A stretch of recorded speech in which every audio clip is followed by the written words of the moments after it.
Sunday at Polaris Fashion Place. I am watching Abby twirl in her newly bought blue dress. The scent of butter cookies and the sound of jazz music are rare luxuries for a staff sergeant on leave like me. The world is perfect. The restroom door just closed when Abby suddenly squeezed my hand, her fingernails digging deep into my skin. "Mom, shh," she whispered, her eyes wide with terror. Through the gap under the door, a pair of oversized polished leather shoes moved slowly and stopped right in front of us. The space froze. My motherly instinct vanished, replaced by a trained, killer instinct. My heart rate did not increase. It slowed down, ice cold. I pushed Abby back, my right hand instinctively searching for the gun at my hip, even though it only touched thin air. The smell of danger was thicker than the scent of disinfectant. A low male voice spoke, coldly reporting over the phone. "Target acquired. Maisie Barnes's daughter. She is wearing a blue dress. He is hunting us. Who sold out my secret schedule? And why does that person want to steal the only thing that keeps me human?" I felt the oxygen vanish from the small tiled stall, leaving only the metallic taste of adrenaline and the sharp chemical sting of bleach. This wasn't a random mall creep or a lost soul. This was a professional hit on my reality. I felt my jaw lock, my facial muscles setting into the mask I wore during 3 tours in Iraq. The face of a woman who had seen the abyss and survived it. My fingers, calloused from years of handling heavy equipment and cleaning carbon off M4 bolts, gripped my smartphone with a deathly stillness. I didn't scream. In my world, screaming is a waste of vital breath. It's the sound of the defeated. Instead, I operated with the cold detachment of a hunter. With the steady hands of a marksman, I switched the phone to video mode and lowered it toward the floor. Through the narrow gap under the door, the screen revealed a high-definition nightmare. Charcoal wool trousers, Italian silk socks, and the reflection of a man who looked like he belonged in a corporate boardroom in downtown Columbus, not a women's restroom. He began to tap his knuckles against the metal stall door, a rhythmic, mocking sound that vibrated through my soul. Tink, tink, tink. "Abby, I have some candy for you, sweetie," he whispered. The artificial sweetness in his voice made my stomach churn with visceral disgust. It was the sound of a man who viewed my 8-year-old daughter as nothing more than a line item on a high-stakes spreadsheet. Intelligence gathering was complete. I had his face, his voice, and the confirmation of his lethal intent. Now, I needed a sitrep. We were compromised, the perimeter was breached, and the only path left was a tactical extraction. I looked at Abby.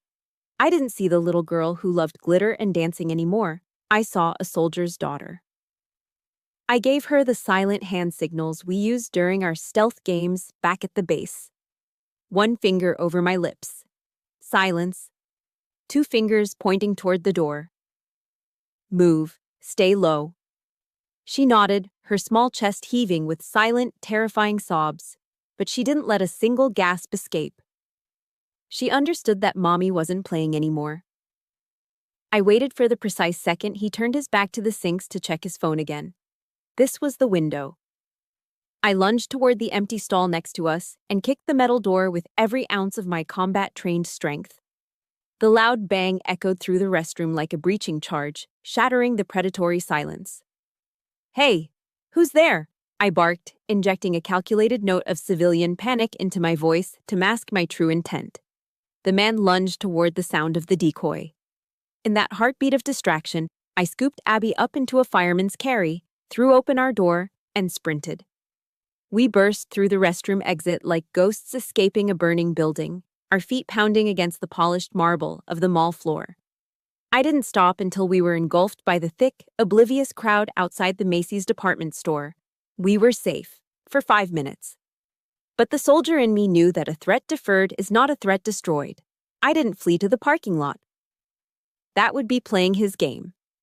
I marched Abby straight into the mall security office. The head of security, a portly man leaning back in his chair with a half-eaten pretzel on his desk, looked at my short cropped hair and rough hands with a bored, condescending smirk. "Take a breath, ma'am. It's probably just some guy who got turned around looking for the family room, he said, waving me off. I didn't waste breath on please. I pulled my military ID from my wallet and slammed it onto his desk with a force that made his soda can jump and the desk rattle. I am Staff Sergeant Barnes, United States Army. There is an adult male currently stalking a minor in the second-floor ladies' room. You will pull the security footage for the restrooms immediately, or I will call 911 and report you for obstructing a federal investigation and harboring a predator. Do I make myself clear, Sergeant? The color drained from his face as he realized he wasn't dealing with a hysterical housewife. He saw the fire in my eyes, the kind of fire that only grows in the dark. Yes, ma'am. 10 minutes later, the monitors flickered. We watched as Brian Hartman was cornered by two Columbus PD officers near the north exit. He didn't struggle. He simply adjusted his silk tie, his face a mask of arrogant indifference. As the officers led him away in handcuffs, he spotted me standing near the fountain, clutching Abby's hand so hard it was white. He smirked, a smile of pure, unadulterated venom. He leaned toward the arresting officer, but his eyes were locked on mine, piercing through the distance. I'm a private investigator on a legal assignment, he shouted, his voice ringing out across the atrium, drawing the eyes of every shopper.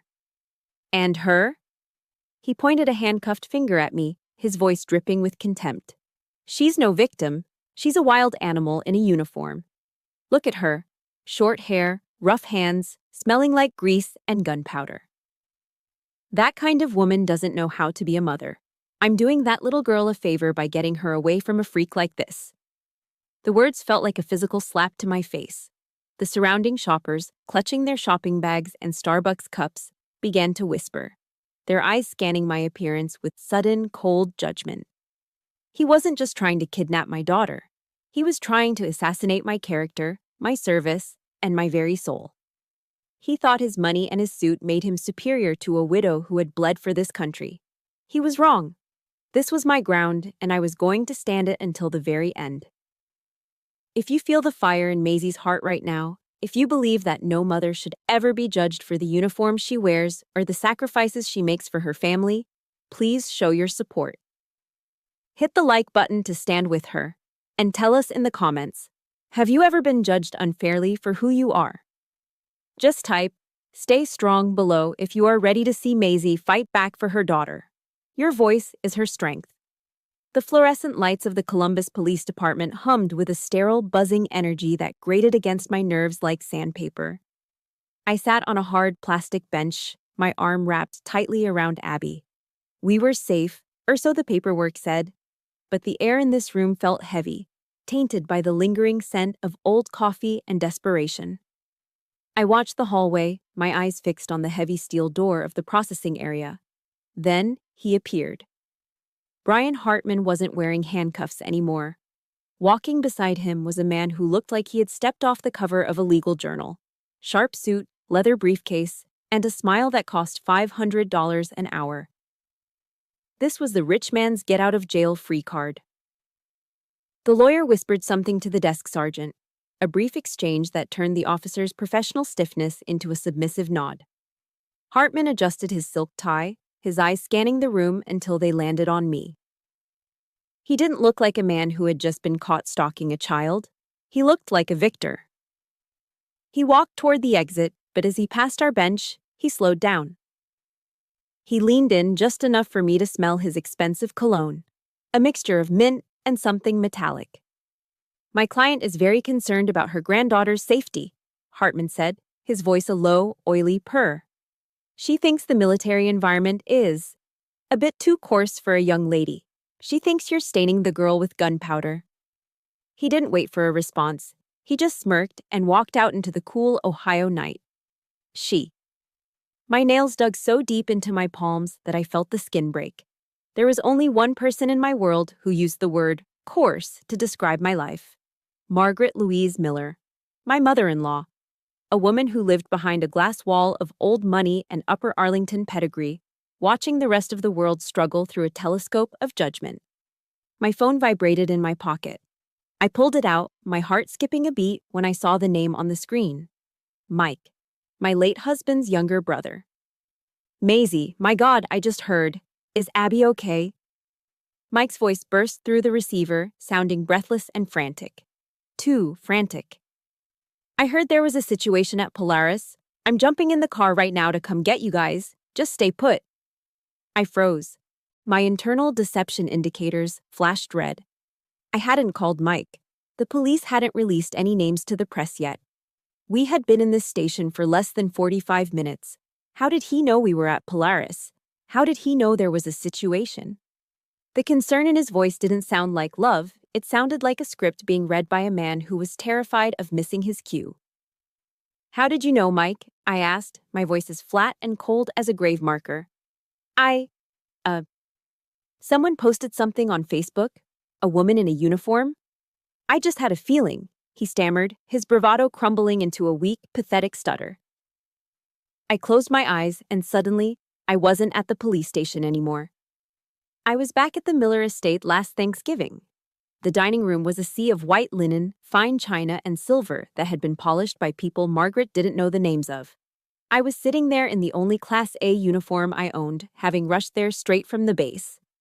Margaret sat at the head of the table, her pearl necklace gleaming like bared teeth.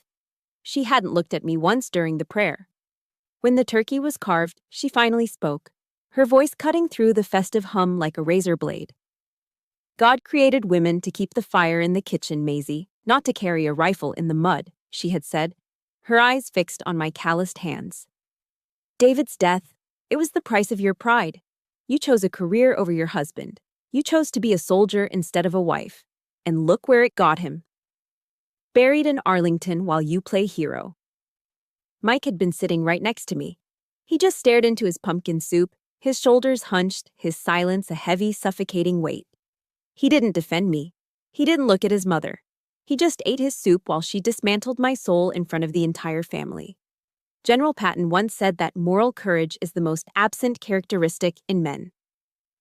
Looking at Mike that night, I realized he was the living embodiment of that void. Mommy? Abby's voice pulled me back to the present. She was looking up at me, clutching her worn teddy bear.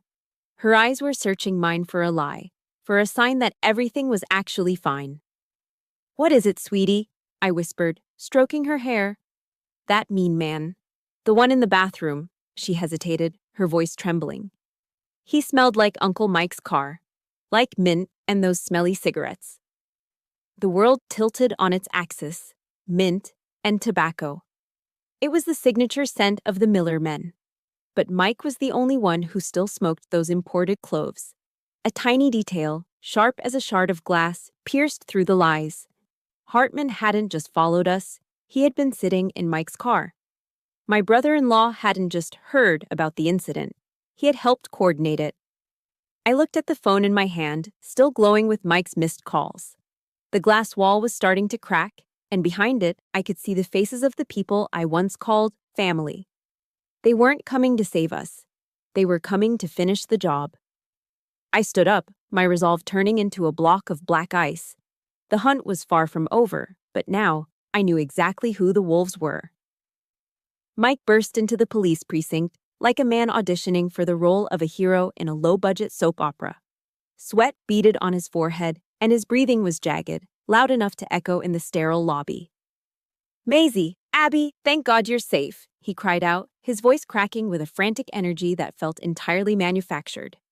He lunged forward, his arms open as if to scoop Abby into a grand, protective embrace. I didn't think. I acted. I stepped into his path, my body becoming a solid wall of military-grade muscle and bone.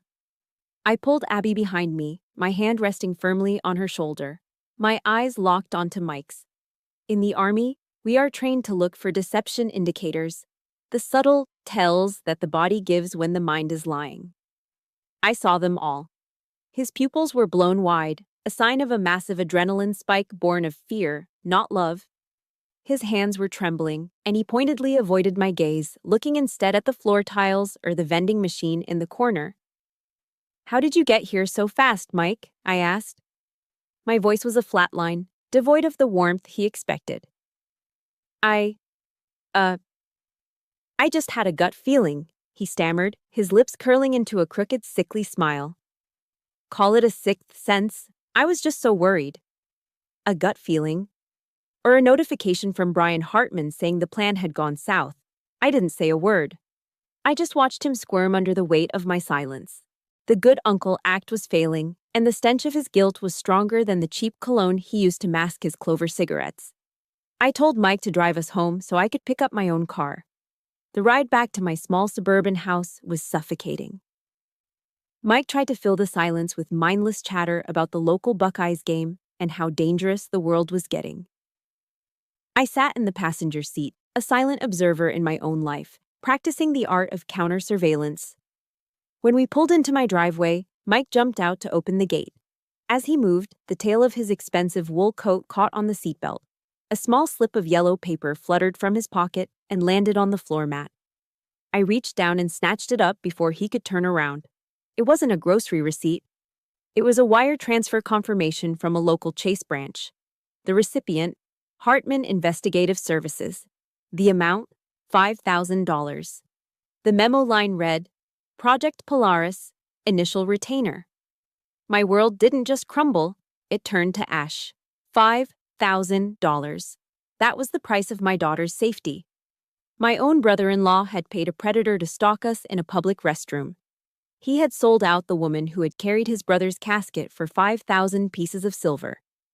I tucked the paper into my pocket, my heart turning into a block of black ice. Everything okay, Maisie? Mike asked, leaning back into the car, his face a mask of false concern. Fine, I replied, my voice as sharp as a bayonet. Just tired. Inside the house, the betrayal grew legs. I remembered the previous week when Mike had insisted on having a spare key. To water the plants when you're on night duty, sis, he had said with that boyish, trustworthy grin. I had believed him. I had let the Trojan horse through my gates.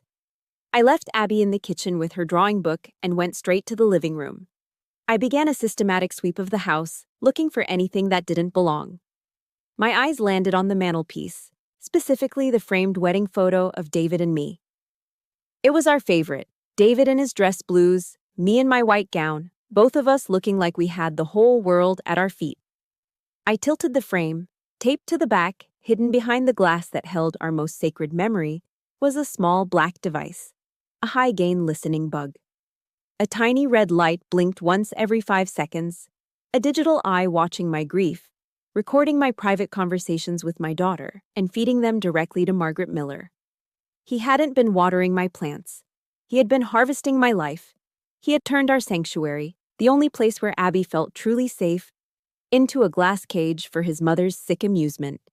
The violation felt more physical than the stalking at the mall. It was a rape of my privacy, a desecration of David's memory. A moment later, Mike walked into the living room, holding a steaming box of pepperoni pizza from the parlor down the street. I got the thin crust Abby likes, he said, his innocent and cruel smile. Thought we could have a normal night. I stood in the center of the room. In my left hand, I held the $5,000 receipt. In my right, the black listening device. I didn't look at him as a sister-in-law. I looked at him as a commander looks at a traitor caught in the wire. The contempt rose in my throat, bitter as bile. A normal night, Mike? I asked, my voice barely a whisper, yet loud enough to command the air in the room. I held up the bug, the red light reflecting in my cold, hard eyes. Is this what your mother calls normal? The pizza box slipped from his hands, hitting the floor with a dull thud. The smell of melted cheese and tomato sauce filled the air, a sickening contrast to the war that had just been declared in my living room. This night was far from over, and Mike Miller was about to find out exactly what happens when you betray a soldier. If your heart is pounding with rage alongside Maisie right now, if you believe that a mother's home should be a sacred sanctuary, please hit the like button to stand with her. We want to hear from you. Have you ever dealt with a betrayal that cut this deep? Share your strength by typing "Stay Strong" in the comments below. Your interaction helps more people find Maisie's story and join her fight for justice. Let's show this family that they messed with the wrong mother. The air in the precinct's interview room was thick with the smell of floor wax and the low, incessant hum of a broken air conditioner. The detective, a man with tired eyes and a stained tie, placed a black leather briefcase on the scratched wooden table. It had been recovered from Brian Hartman's SUV. Inside, tucked between high-end surveillance equipment, was a thick, cerulean folder. It was labeled in a neat, calligraphic script that I recognized instantly. Target, Reconstruction Project. My fingers trembled as I flipped open the cover. I expected photos of the mall, or perhaps our house. I didn't expect to see a grainy, black and white still extracted from a hospital security camera dated 8 years ago. It was the day I gave birth to Abby. In the photo, I was pale, exhausted, clutching my newborn daughter while David stood by my side, beaming with a pride that could light up a stadium. Beneath the photo, in my mother-in-law's elegant handwriting, was a note written in fountain pen ink. The mistake began on this day. Needs correction. A wave of nausea hit me so hard I had to grip the edge of the table. Margaret didn't see the birth of her granddaughter as a miracle. She saw the fact that Abby was born to me, a girl from a blue-collar neighborhood, a woman who wore combat boots instead of pearls, as a systemic error. A glitch in the Miller bloodline. I turned the page, and the physical violation continued. There were hundreds of photos. They had been watching us for 6 months. I saw a picture of myself collapsed on our living room sofa, still wearing my mud-caked ACUs after a 48-hour field exercise. My face was covered in camouflage grease, my eyes shut in a sleep of pure exhaustion. Beside me, Abby was sitting on the carpet, quietly building a Lego castle. Hartman's typed caption beneath it was a surgical strike to my soul. Subject in state of extreme fatigue, unable to interact with child. Environment of neglect. I felt the heat rise in my chest, a burning, righteous fury. They took my sacrifice, the days I spent in the dirt and the rain so my daughter could sleep in a safe house, and they twisted it into a crime. They saw my service as a failure of motherhood. The next photo showed us at the McDonald's drive-thru on a Friday night. I was laughing, handing Abby a happy meal. I remembered that night. We were celebrating her straight A report card. The caption read, "Poor nutritional standards. Routine abuse of junk food to compensate for maternal absence."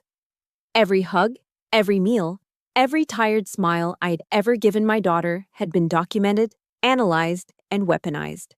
They weren't looking for a mother. They were looking for a reason to erase me. But the true horror lay at the back of the file. It was a pre-filled, unsigned contract for St. Michael's Military Boarding Academy in Virginia. 800 miles away. Attached to it was a personal letter from Margaret to the headmaster. My granddaughter has been infected with the vulgar habits and the coarseness of the lower classes from her mother. The letter read, "I require the school's most ironclad discipline to wash her clean, to turn her into a true Miller lady. I want all traces of that woman removed from her spirit." She didn't want to raise Abby. She wanted to reprogram her.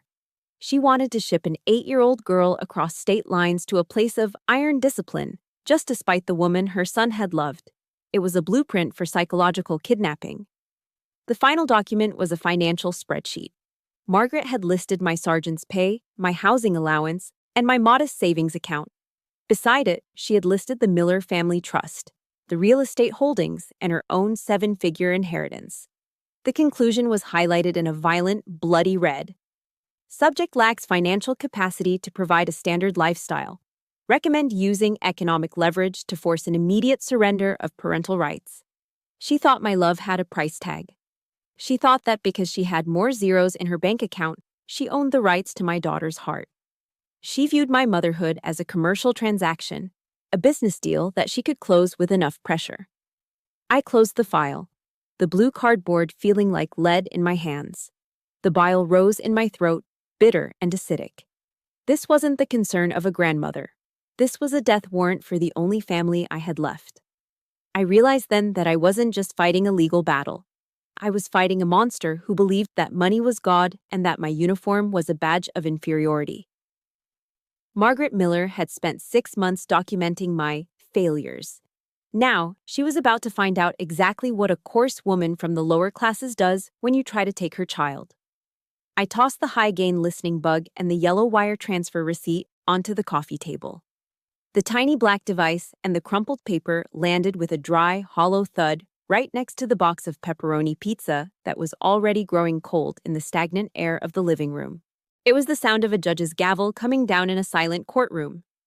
Mike jumped as if I had fired a warning shot over his head. The blood drained from his face instantly, leaving his skin a sickly, translucent gray. Maisie, I can explain, he stammered, his voice thin and reeking of desperation.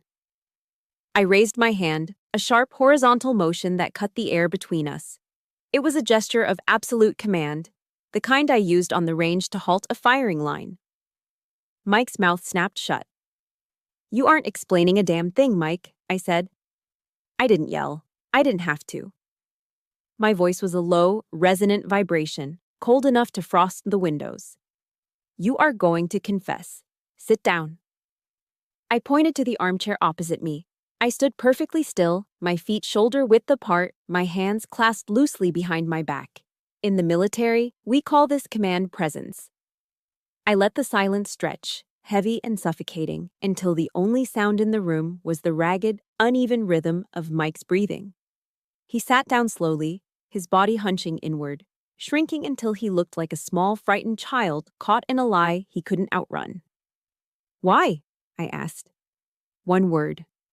A single syllable that demanded an accounting for his soul. Mike bowed his head, and the first sob escaped him. A weak, pathetic sound. Tears began to track through the stubble on his cheeks, but these weren't tears of remorse. They were the tears of a coward who had been cornered. Mom said, "She said you weren't stable, Maisie," he sobbed, his voice trembling as he tried to wrap himself in the blanket of his mother's manipulation. "She told me your job was too dangerous. She said if you died in some desert halfway across the world, Abby would be left with nothing. She told me she just wanted what was best for the girl." I felt a cold, jagged laugh rise in my throat, but I didn't let it out. I just looked at him with pure, unadulterated contempt. What was best for her, Mike? Hiring a man to stalk an 8-year-old in a public restroom? That's what you call best? Or was it the plan to ship her off to a boarding school 800 miles away where she wouldn't remember the sound of my voice? Are you a complete idiot or just a goddamn sociopath? I moved closer, leaning down until I was inches from his face, forcing him to smell the gunpowder and the grit that Margaret so despised. I needed to shatter the delusion he had built to protect his fragile ego. I needed him to see the filth he had allowed into my home. I did it for David, Mike suddenly wailed, his voice rising in a desperate, high-pitched plea. He wanted me to protect this family. He would have understood. That was the breaking point. The mention of my husband's name coming out of his mouth felt like a physical violation. I stood up abruptly, walked to the fireplace mantel, and snatched the framed photo of David in his captain's dress blues. I didn't set it down. I shoved it directly into Mike's line of sight, inches from his watery eyes.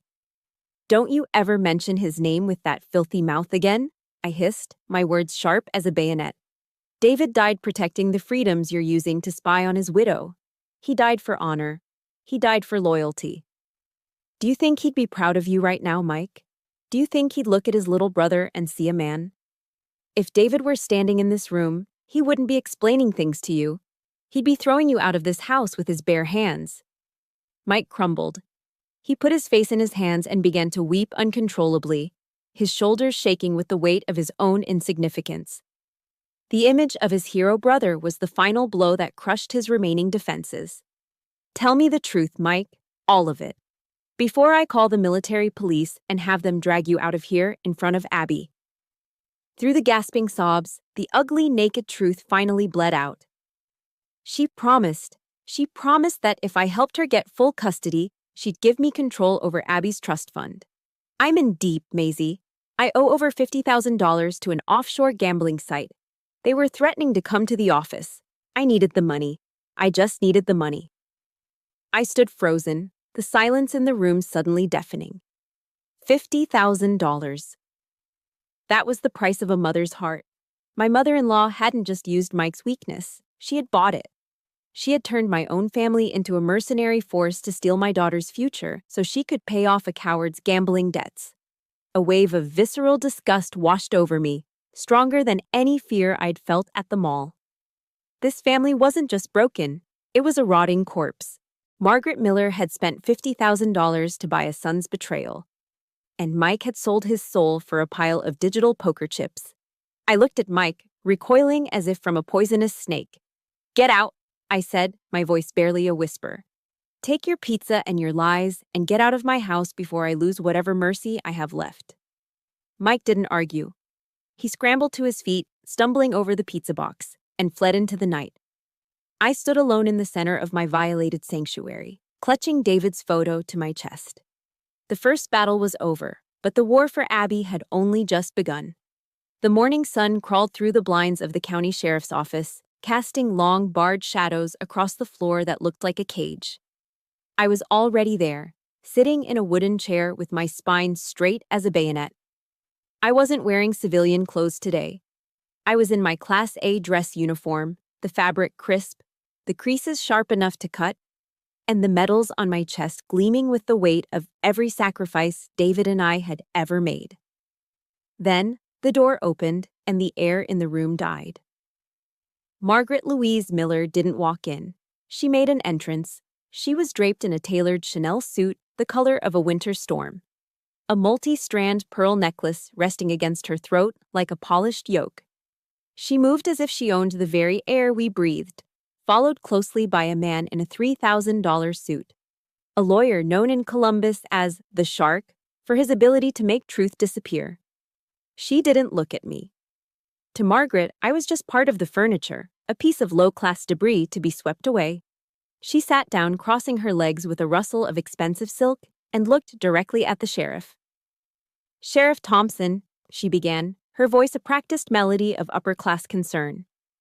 "I'm here to demand the immediate release of my investigator and to file a formal complaint. My daughter-in-law—" She flicked a manicured hand in my direction without turning her head. "Used physical intimidation to threaten my son last night. She is a violent woman, Sheriff. A byproduct of her environment." She was flipping the script. She was turning my defense of my home into an act of thuggery. "I am merely a worried grandmother," Margaret continued, her voice trembling with a well-rehearsed tremor. "My granddaughter is living in a cramped apartment that reeks of gunpowder and sweat. Her mother is gone for weeks at a time, playing soldier in some godforsaken desert. Abby needs stability. She needs culture. She needs class." She leaned forward, the diamond on her finger catching the light and flashing like a warning beacon. "Maisie is destroying the Miller bloodline with her coarseness. I am prepared to pay whatever it takes to save that little girl from this life. I will not have my granddaughter raised by a woman who thinks a rifle is a substitute for a soul." I stood up. I didn't need a microphone to command the room. My voice came from my boots, deep and resonant, the voice of a non-commissioned officer who had led men through hell. "You speak of coarseness, Mrs. Miller?" I asked. The sheriff, an old Marine with silver hair and eyes like flint, leaned back and crossed his arms, silencing the lawyer's attempt to interrupt with a single, sharp look. "Coarseness is hiring a stranger to lurk in a bathroom and watch your granddaughter through a gap in a stall door," I said, my words falling like heavy artillery. "Coarseness is using $50,000 to buy your own son's soul, so he'll betray his brother's memory. You have the money, you have the mansion, and you have the pearls, but you are morally bankrupt. You think you're saving Abby? You're trying to buy a human being to fill the empty space where your heart should be." Margaret's face tightened, the skin pulling back over her cheekbones until she looked like a porcelain mask. "Class is something you are born with, Maisie. It is not something you can earn with a few pieces of tin on your chest." "These pieces of tin," I said, gesturing to my medals, "were earned in the arena. They were earned with blood, sweat, and the kind of grit you couldn't imagine in your wildest nightmares. Teddy Roosevelt once spoke of the man who is actually in the arena, whose face is marred by dust and sweat. That's me. I've been in the arena for my country, and I'm in the arena for my daughter. You? You're just a spectator in a Chanel suit, throwing stones from the sidelines." The room went silent, so quiet I could hear the clock on the wall ticking away the seconds of Margaret's reign. The door opened again. A social worker stepped in, holding Abby's hand. This was the moment I had gambled everything on. I had insisted that Abby speak for herself. Margaret's eyes lit up with a predatory gleam. She stood up, spreading her arms wide. Abby, darling, come to Grandma. We're going to go get some ice cream, and then we'll look at your new room at the academy. It has a view of the gardens. Abby stopped.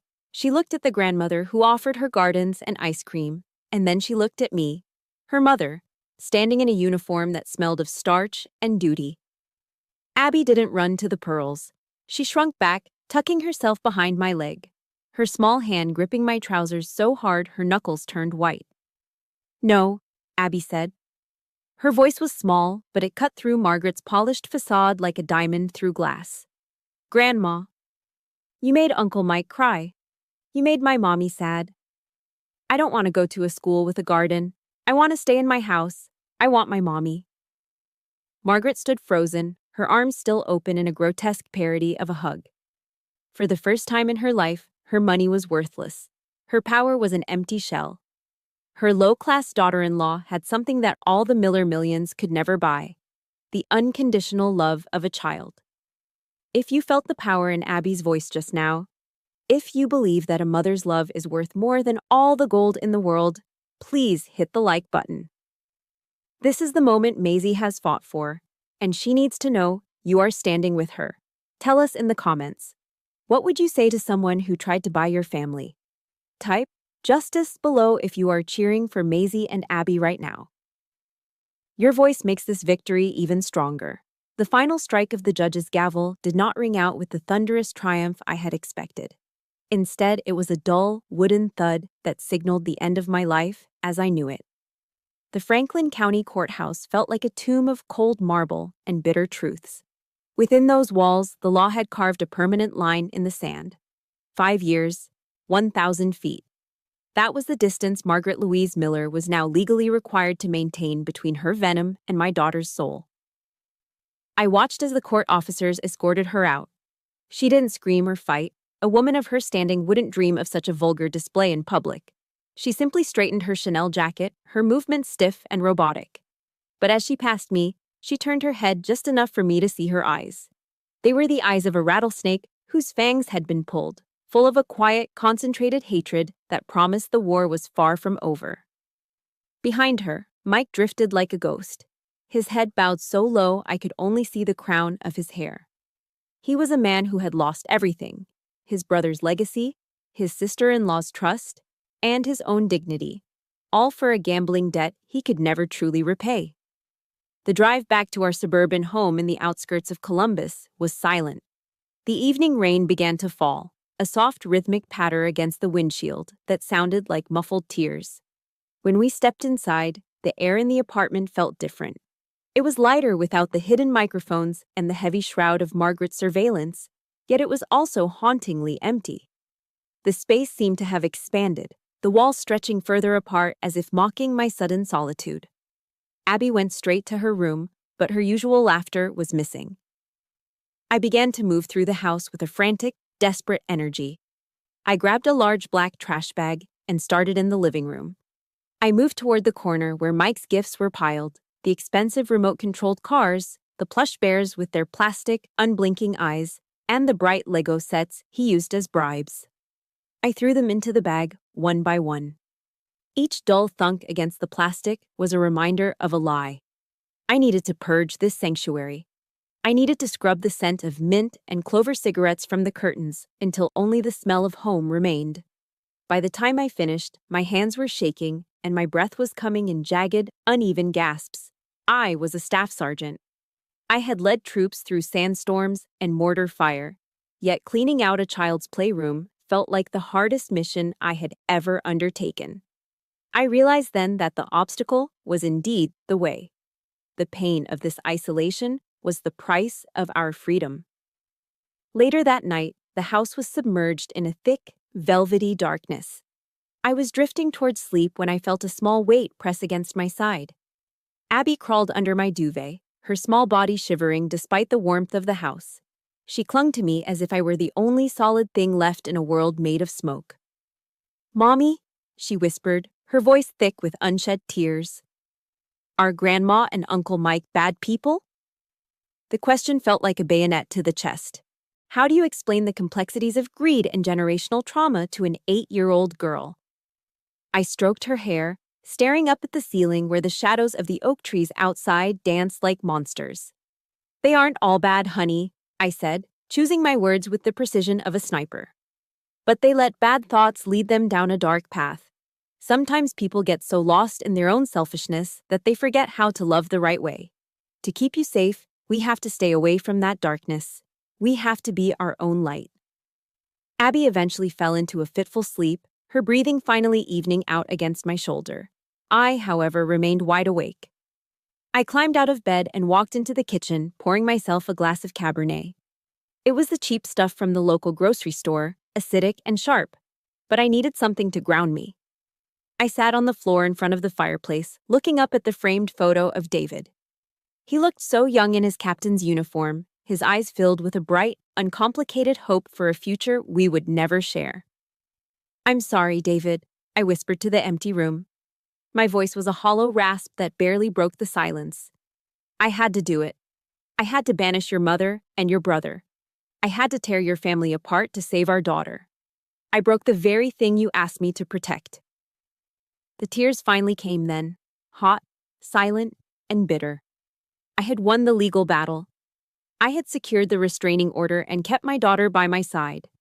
But as I sat there in the dark, clutching the photo of a dead man, I realized the victory tasted like ash. I had saved the child, but in doing so, I had become an island. The silence of the house was my new reality. A quiet front line where the only soldier left standing was a widow with a broken heart and a glass of cheap wine. The cost of peace was total isolation, and for the first time in my life, I wasn't sure if I was strong enough to pay it. The rainy season in Ohio has a way of turning the world into a gray, blurred reflection of itself. For 7 days, the sky above our small suburban street remained a heavy, weeping canvas. Inside, the silence was no longer a sanctuary. It had become a reminder of the vacuum left behind when you excise a tumor from your life. I spent my evenings staring at the empty spaces on the shelves where Mike's lies used to sit, wondering if a house could ever truly be clean once it had been haunted. On the 8th day, the downpour turned torrential. I was standing by the kitchen window, clutching a mug of black coffee, when I saw him. A lone figure stood on the opposite side of the asphalt, a shadow against the gray sheets of rain. It was Mike. He wasn't wearing a jacket or carrying an umbrella. He just stood there, soaked to the bone, his shoulders hunched against the wind. He didn't move. He didn't wave. Most importantly, he didn't cross the street. He stayed exactly 1,001 feet away, honoring the boundary the court had carved between us with a devotion that bordered on the religious. He stood like a sentry of his own guilt, a living statue of penance. Abby came up beside me, her small hand resting on the windowsill. She watched the man across the street, her brow furrowed in that way she inherited from David. "Mommy," she whispered, her voice thick with the uncomplicated mercy of a child. "Uncle Mike is getting all wet. He's going to get sick, isn't he?" I felt the iron casing around my heart develop a hairline fracture. In the military, we are taught that mercy is a luxury you can't afford on the front lines. But looking at my daughter's eyes, I realized that for her, Mike wasn't a traitor or a mercenary. He was just the uncle who played Legos and made her laugh. Her capacity to love was the very thing I was fighting to protect. And yet, it was the very thing that was forcing me to reconsider my defensive perimeter. "Go finish your homework, sweetie," I said softly. Once she was gone, I pulled on my raincoat and walked out to the mailbox. I didn't look across the street. I didn't give him the satisfaction of a glance. Inside the metal box, tucked behind a coupon for a local pizza parlor, was a soaked, heavy envelope. There was no money inside, no desperate pleas for a loan. Instead, it was a stack of legal documents. I leaned against the mailbox, the rain drumming against my hood as I flipped through the pages. Mike had filed a voluntary, irrevocable waiver of his right to manage or influence Abby's trust fund. He had transferred all control to an independent third-party firm, locking himself out of the Miller fortune forever. There was a handwritten note at the bottom, the ink bleeding into the damp paper. "I am clean now, Maisie. I've started the program. I've cut her off. The money, the influence, all of it. I'm working at a warehouse in Grove City. I'm not asking for your forgiveness. I'm just trying to become a man that David wouldn't be ashamed to call his brother. I looked across the street then. Mike was still there, shivering, his face pale and haggard. He looked like a man who had finally hit the bottom and decided to stop digging. I took a deep breath, the cold air filling my lungs with a sudden, sharp clarity. Resentment, I realized, was like drinking poison and hoping it would kill your enemies. I was tired of the taste of poison. I grabbed a large black umbrella from the porch and walked to the edge of the driveway. I didn't cross over to his side, but I stood where he could see me. "Go home, Mike," I shouted over the roar of the rain. He looked up, startled, his eyes red-rimmed and hollow. He began to turn away, his head bowed in defeat. "Go home," I repeated, my voice steady and commanding. "Get into some dry clothes, and be back here at 5 o'clock tomorrow evening for dinner. Do not be 1 minute late." Mike froze. He looked back at me, his mouth slightly open, as if he were witnessing a miracle he didn't deserve. "Maisie, do you mean it? You're giving me a chance?" I tightened my grip on the umbrella. "This is not a second chance, Mike. This is probation. You want to be Abby's uncle? You earn it, every single day. You will provide a weekly accounting of your sobriety and your employment. You will be honest about everything. One more lie, one single, tiny deception, and you are gone from our lives forever. Do I make myself clear?" "Crystal," he choked out, a sob breaking through his voice. The following evening, the doorbell rang at exactly 4:55. Mike was standing there, his hair neatly combed, wearing a simple flannel shirt and jeans that looked like they had been washed 10 times. He wasn't carrying expensive gifts this time. He held a small basic Lego set, the kind you buy at a pharmacy for $10. "I bought this with my first paycheck," he said, his voice quiet. "From the warehouse." Dinner was a quiet affair. We had a simple meatloaf and mashed potatoes, the kind of meal Margaret Miller would have sneered at. The atmosphere was thick with a hesitant, fragile tension, but Abby didn't seem to notice. She prattled on about her science project, her voice filling the gaps in our conversation like gold leaf in a cracked vase. I watched Mike as he listened to her. He didn't look like a pawn or a coward anymore. He looked like a man who was finally learning the weight of his own skin.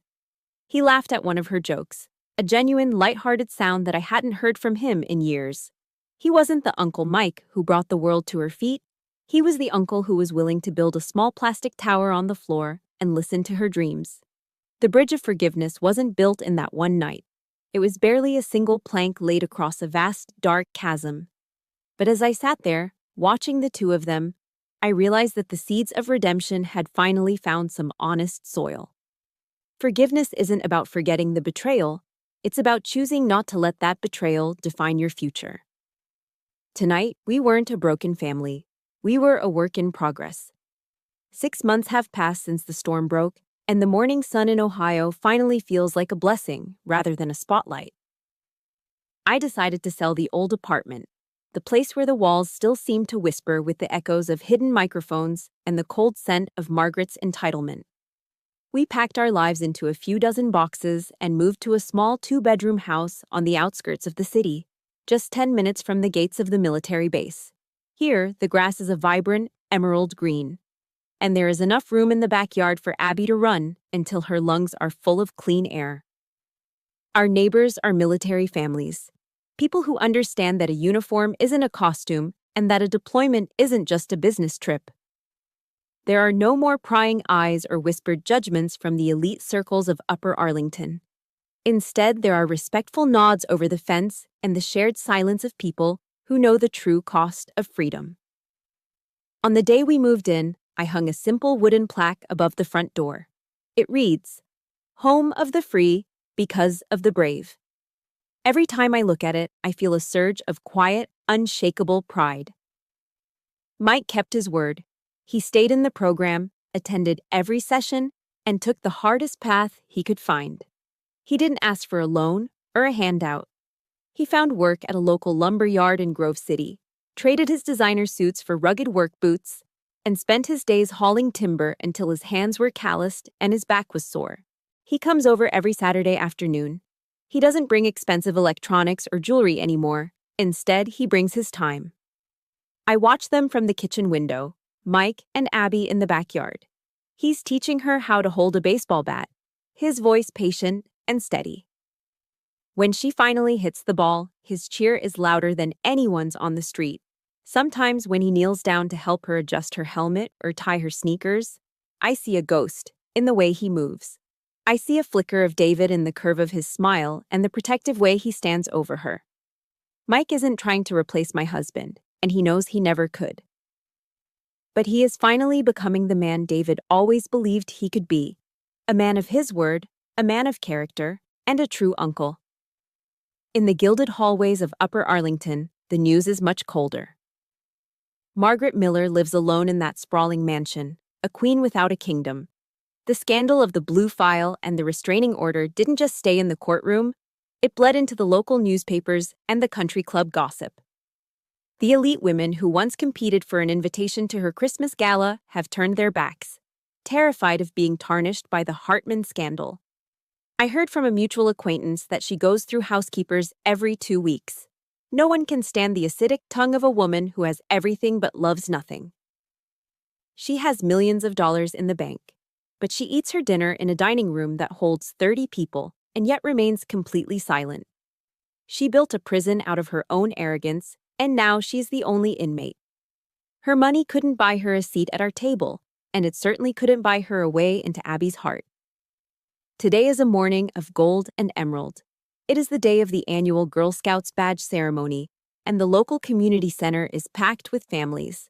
I'm standing in the front row, wearing my dress uniform, my posture perfect and my heart hammering against my ribs, with a joy I haven't felt in years. Abby stands on the stage, her small face radiant with confidence. She isn't the frightened little girl who hid behind my legs at the mall anymore. She is a leader. When the troop leader calls her name to receive her first badge for courage and confidence, Abby steps forward and gives a crisp, military salute that she's been practicing for weeks. The crowd erupts in applause. Beside me, Mike is holding up his phone, filming every second. I can see the moisture in his eyes, the raw emotion of a man who realized that the most precious things in life don't come in a Chanel box. We've survived the winter. We've fought the monsters, both in the shadows and in our own bloodline. As we walk out of the center and into the bright Ohio spring, Abby grabs my hand and Mike's hand, swinging her arms between us. I look up at the sky, feeling the warmth on my face. Family, I've realized, isn't just about the blood that flows through your veins. It's about the people who are willing to stand in the arena with you when the world is throwing stones. It's about the people who fight for you when you're tired and the people who love you enough to tell you the truth. We are a new unit now, a different kind of deployment. And as we head toward our little house near the base, I know that for the first time in a very long time, we are finally, truly, home. 1 year has passed since the cerulean file was closed and the restraining orders were signed. Today, the air at the Wright-Patterson Air Force Base carries a crisp, electric charge. I stand on the mahogany stage of the auditorium, my boots polished to a mirror shine, my posture as rigid as the steel beams holding up the hangar. The brass band has just finished the final notes of the national anthem, and a heavy, respectful silence fills the room. Today is my promotion ceremony. The commanding officer steps forward, his face a map of decades of service. He unpins the old rank from my shoulders and replaces them with the 3 chevrons and 3 rockers of a master sergeant. It is a weight I have carried in my soul for years, but feeling the physical metal on my uniform makes it real. This isn't just a military milestone. It is a victory for every night I spent balancing a rifle and a diaper bag. It is a testament to a woman who refused to let her family's wreckage become her destination. I look down at the front row. There is no Chanel suit in the audience, no pearls, no cold stares, no lawyers in $3,000 suits. Instead, I see Abby, her eyes wide with a mixture of awe and love. Beside her sits Mike, looking healthier than I have ever seen him. He wears a simple button-down shirt and a quiet smile of genuine pride. They are my unit. They are the survivors of the storm. I step up to the podium. In the military, we are taught to keep our speeches short and our intent clear. I look out at the sea of uniforms, young men and women who are just beginning their journey, and I decide to speak from the heart of a mother. There is a common myth in our society, I begin, my voice projected with the clarity of a drill instructor and the warmth of a parent. People say that a woman cannot have it all. They say you cannot serve your country with excellence while serving your children with devotion. They say the military is no place for a mother. I stand before you today as Master Sergeant Maisie Barnes to tell you that they are wrong. We do not fight in spite of our children. We fight because of them. We endure the mud, the sand, and the silence of deployment so that our children can sleep in houses where the only sound is the wind in the trees. Motherhood isn't a distraction from duty. It is the ultimate motivation. Love is the greatest force multiplier we have. The applause that follows is not the polite clapping of a social gala. It is a thunderous roar, a rhythmic beating of palms that shakes the very floorboards. I see several young female soldiers in the back rows, their faces wet with tears, nodding in a silent recognition of a truth they finally heard out loud. After the ceremony, the auditorium empties, leaving only the three of us in the fading light. Abby runs up the steps and throws her arms around my waist, burying her face in the starch of my uniform. I pick her up, feeling the solid, precious weight of her. I take off my service cap, the one with the silver eagle, and place it on her head. It's far too big, sliding down to her eyebrows. But she stands tall, her chin tucked in a perfect imitation of a soldier. "Mommy," she says, her voice ringing with a new kind of steel. "When I grow up, I want to be just like you. I want to be a soldier." I kneel down until we are eye to eye, adjusting the cap so she can see the world clearly. "No, Abby," I say, my voice a soft, fierce whisper. "Don't be like me. Be better than me. Be stronger than I ever was. Be smarter, be kinder, and never let anyone tell you that your value is written in a bank ledger. I didn't leave you $1 million trust fund or a mansion on a hill. I'm leaving you something much more permanent. I'm leaving you the legacy of your own name. I'm leaving you the knowledge that you are a Barnes and we do not break." She nods, a solemn understanding passing between us that transcends her 9 years of life. I realized then that I had successfully defended the only fortress that truly mattered. Margaret Miller had tried to buy my daughter's future, but I had given Abby something that could never be seized by a court or sold by a coward: her own self-respect. We leave the base as the sun begins its slow descent, painting the Ohio sky in bruised purples and burning oranges. Mike is at the wheel, humming a soft tune, while Abby sings along to the radio in the back seat. I sit in the passenger side, watching the American flag at the main gate flutter in the rearview mirror. The road ahead is long, and there will be other battles. There will be nights of doubt and days of struggle. But as I look at my reflection in the window, I don't see a victim. I don't see a grieving widow or a woman defined by a betrayal. I am Master Sergeant Maisie Barnes. I am a mother. I am a warrior. And I have brought my family home to stay. Perpetual optimism isn't just a phrase, it is my armor. And tonight, for the first time in my life, the armor feels light. As I stand here today, the greatest lesson I've learned isn't about battlefield tactics, but about the architecture of a resilient soul. Life will test your perimeter, and sometimes the breach comes from those you trusted most. But remember this: your value is never defined by someone else's bank account or their narrow perception of your worth. True wealth is found in integrity, in the courage to set firm boundaries, and in the unwavering love we provide for our children. Build your life on the bedrock of truth, because while lies may sprint, the truth always runs the marathon. Thank you for walking this long, difficult road with Abby and me. Your presence in this arena means more than words can express.